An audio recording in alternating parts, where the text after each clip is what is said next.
नमस्कार, आकाशवाणी देहरादून से प्रस्तुत है प्रादेशिक समाचार।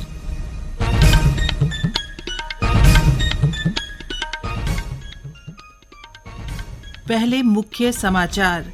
प्रधानमंत्री नरेंद्र मोदी ने कहा, आज पूरी दुनिया भारतीय युवाओं की क्षमता के प्रति आकर्षित है। न्यायमूर्ति संजीव खन्ना ने आज भारत के मुख्य न्यायाधीश के रूप में शपथ ली। सरकार ने आयुष्मान कार्ड धारकों को बेहतर सुविधाएं देने के लिए प्रत्येक सूचीबद्ध अस्पताल में आयुष्मान मित्र नियुक्त करने का निर्णय लिया है और प्रदेश में कल इगास बग्वाल का त्योहार मनाया जाएगा। हर की पैड़ी में आज शाम भव्य गंगा दीपोत्सव का आयोजन किया गया।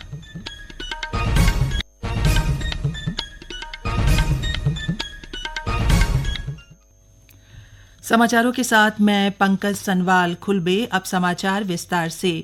प्रधानमंत्री नरेंद्र मोदी ने कहा है कि आज पूरी दुनिया भारतीय युवाओं की क्षमता के प्रति आकर्षित है।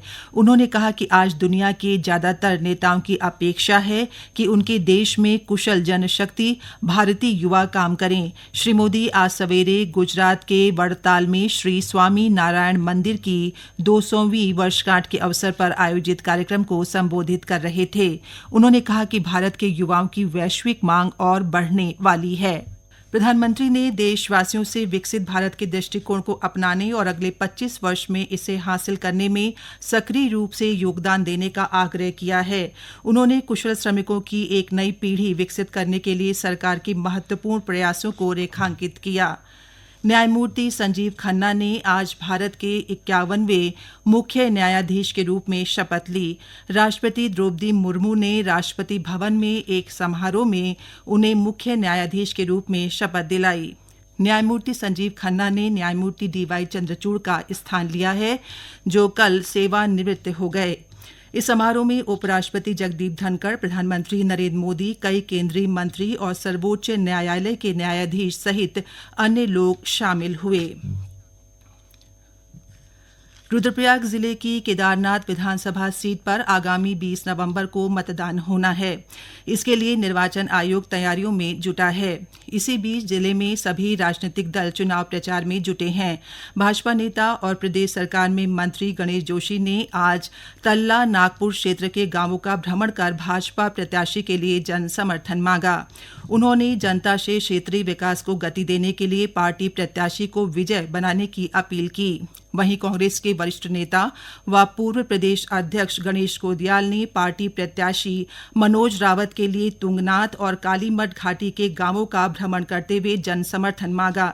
इसके अलावा यूकेडी और अन्य निर्दलीय प्रत्याशी भी जनसंपर्क कर लोगों से मतदान की अपील कर रहे हैं। कुमाऊनी भाषा के संवर्धन और प्रचार प्रसार के उद्देश्य से हर साल राष्ट्रीय कुमाऊनी भाषा सम्मेलन का आयोजन किया जाता है। इस साल चंपावत जिला मुख्यालय के गौरलचौड़ मैदान स्थित सभागार में 10 नवंबर से 12 नवंबर तक 3 दिवसीय राष्ट्रीय कुमाऊनी भाषा सम्मेलन का आयोजन किया जा रहा है। सम्मेलन में प्रदेश भर से कुमाऊनी साहित्यकार, लेखक और जनकवि भाग ले रहे हैं। भाषा सम्मेलन के आयोजक नवीन पंत ने बताया कि इस सम्मेलन का उद्देश्य कुमाऊनी भाषा को संविधान की 8वीं अनुसूची में शामिल कराना है।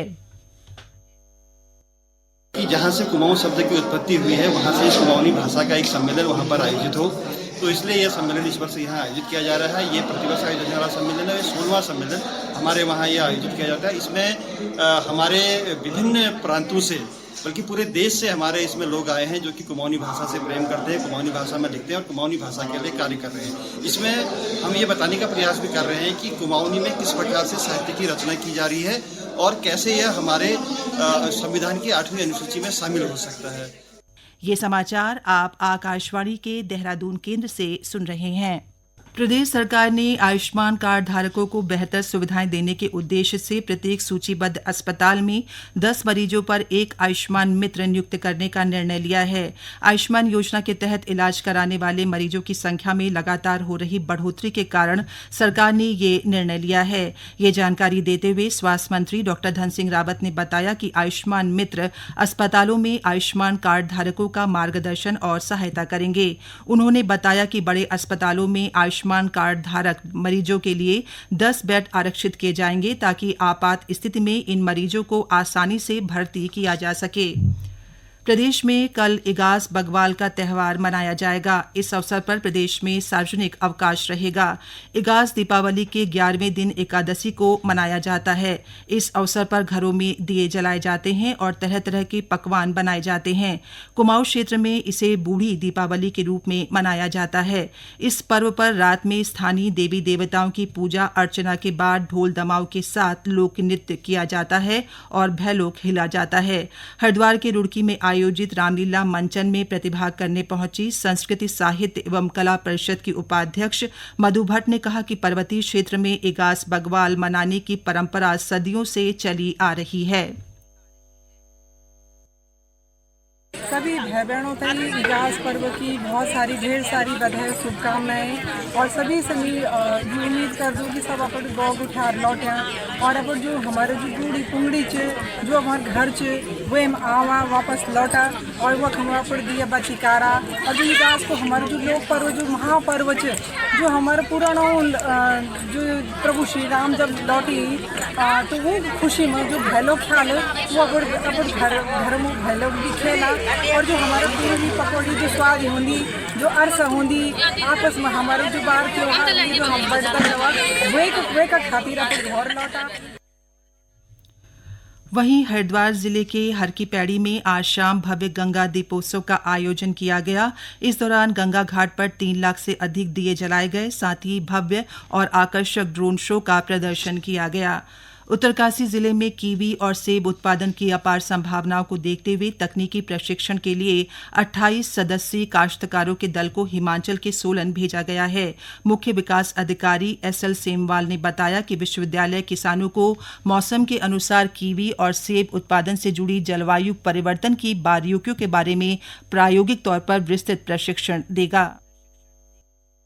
सभी लोग यहाँ पे कीवी का सेब का उत्पादन कर रहे हैं। ये तो बहुत बड़ी खुशी की बात है कि मैंने अभी एक हमारे ट्रेजरी अफसर रिटायर्ड है, वो रिटायर्ड होने के बाद अपने गांव में कीवी की खेती कर रहे हैं और सेब की भी कर रहे हैं। तो ये तो बहुत खुशी की बात है कि यहाँ के जो किसान हैं वो प्रगति की ओर जा रहे हैं। और आज हमारे DHO साहब ने ये 28 लोग हमारे यहाँ से जा रहे हैं कहते हिमाचल सोलन ट्रेनिंग करने के लिए। तो मुझे उम्मीद है कि वहाँ से कुछ सीख के आएंगे और जो हमारा अभी चल रहा है बागवानी का उसमें और विकास होगा और सभी लोग वहाँ से जब सीख के आएंगे तो नई तकनीक के रूप में आएंगे।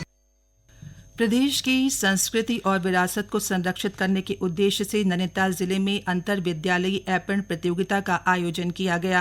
प्रतियोगिता में ओपन वर्ग में 13 और अंतर विद्यालयी वर्ग में 27 प्रतिभागियों ने अपनी कला का प्रदर्शन किया। इस अवसर पर पुलिस उपाधीक्षक प्रमोद साह ने एपण कला के महत्व पर प्रकाश डालते हुए कहा कि ये प्रदेश की सांस्कृतिक पहचान का अहम हिस्सा है। उन्होंने इस प्रतियोगिता को एपण कला को पुनर्जीवित करने का सराहनीय प्रयास बताया। उधम सिंह नगर जिला विधिक सेवा प्राधिकरण की ओर से आज सितारगंज के ग्राम सिसौना में बहुउद्देशीय शिविर का आयोजन किया गया। उत्तराखंड उच्च न्यायालय के कार्यवाहक मुख्य न्यायाधीश मनोज कुमार तिवारी ने कहा कि शिविर का उद्देश्य लोगों को उनके कानूनी अधिकारों के प्रति जागरूक करना है, साथ ही दूरदराज के क्षेत्रों में रहने वाले लोगों को सरकारी योजनाओं की जानकारी देना है। सुरक्षा के मद्देनजर हरिद्वार जिले में पुलिस की ओर से सत्यापन अभियान चलाया जा रहा है।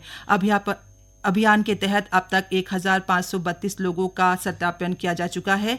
इस दौरान बिना सत्यापन के किराएदार रखने वाले 222 भवन स्वामियों पर 22,20,000 का जुर्माना लगाया गया, जबकि 66 लोगों का पुलिस एक्ट में चालान किया गया।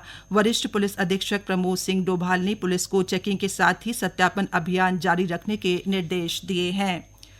प्रदेश में 28 जनवरी से शुरू हो रहे 38वें राष्ट्रीय खेलों के आयोजन की तैयारियां जोरों पर हैं। इसके लिए खेलों से जुड़े सभी खेल उपकरणों और अन्य संसाधनों की खरीद के लिए टेंडर प्रक्रिया 25 दिसंबर तक पूरी करने की डेडलाइन तय की गई है। देहरादून में हुई बैठक में उत्तराखंड ओलंपिक संघ के महासचिव DK सिंह ने बताया कि राज्य और एसोसिएशन की सभी तैयारियां बेहतर ढंग से चल रही हैं। बैठक में रेलवे को पत्र भेजकर विशेष ट्रेन चलाने का अनुरोध करने का भी निर्णय लिया गया। अंत में मुख्य समाचार एक बार फिर।